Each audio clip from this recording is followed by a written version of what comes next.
Thank you, Nelson. Salamat, Nelson. At mga kapuso, talagang ang iba ang henerasyon noon at ngayon at ang pagkakaiba po niyan, kita rin sa kung paano magdisiplina ang mga teacher.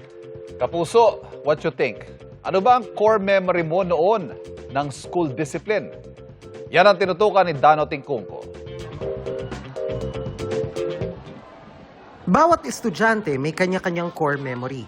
Kasama na riyan ang pagdidisiplina ni teacher. Pero bawat henerasyon ba pare-pareho ang experience? Ganito ang kwento ni na tita at mami nung nag-aaral pa sila. Dito lang, yung steak ng ilagay namin sa mesa na table ng teacher namin, tapos ganun.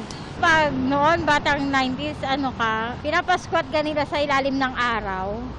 Tapos minsan, hila yung patilya mo, ganun pag wala kang Tapos pinapalo yung kamay mo pag wala kang assignment. Kapag wala kang nagawang assignment, tatayo ka na sa harap. Kapag na-late ka nung araw sa school, hindi ka muna pwede pumasok, nasa labas ka lang muna ng school. Naalala ko ba dati, pagka makulit ka, lilipad ang eraser.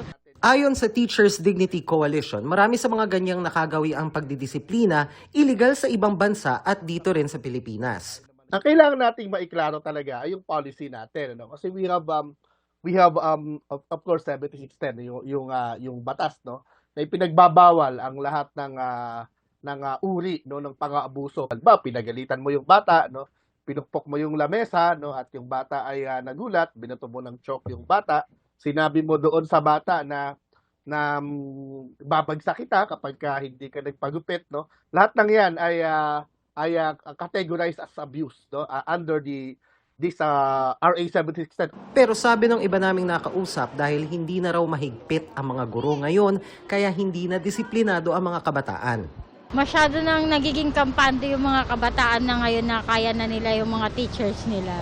Sa magulang po kasi nag-i-start yung pagdisiplina talaga sa mga bata. Dapat may certain level ng discipline na maipapakita natin yung otoridad ng mga guro, no, at may impose natin yung order at discipline doon sa classroom. Dahil kapag walang disiplina, walang kaayusan sa ating classroom, no, ay hindi talaga natin matuturuan ng mabuti ang mga bata. At isa ito sa tinitignan namin na dahilan kung bakit patuloy na bumabagsak yung ating output.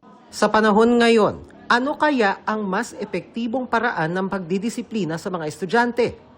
Di ba may guidance naman? Doon na nila i-raise, hindi niya deserve na masaktan kahit na makulit. Yung pagkakaroon po ng counseling sa mga student is malaki pong makaka-help. No cellphones talaga po. Isa sa mga pinuna ng Teachers Dignity Coalition ang kakulangan ng proteksyon sa mga guro lalo sa mga sitwasyon ng pagbuli sa kanila ng mga estudyante.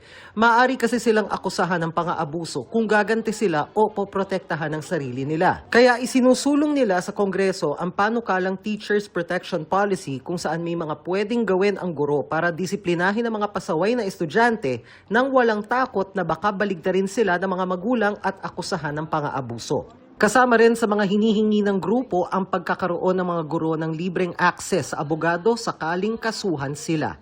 Dano Tingkungko, Nakatutok 24 Oras.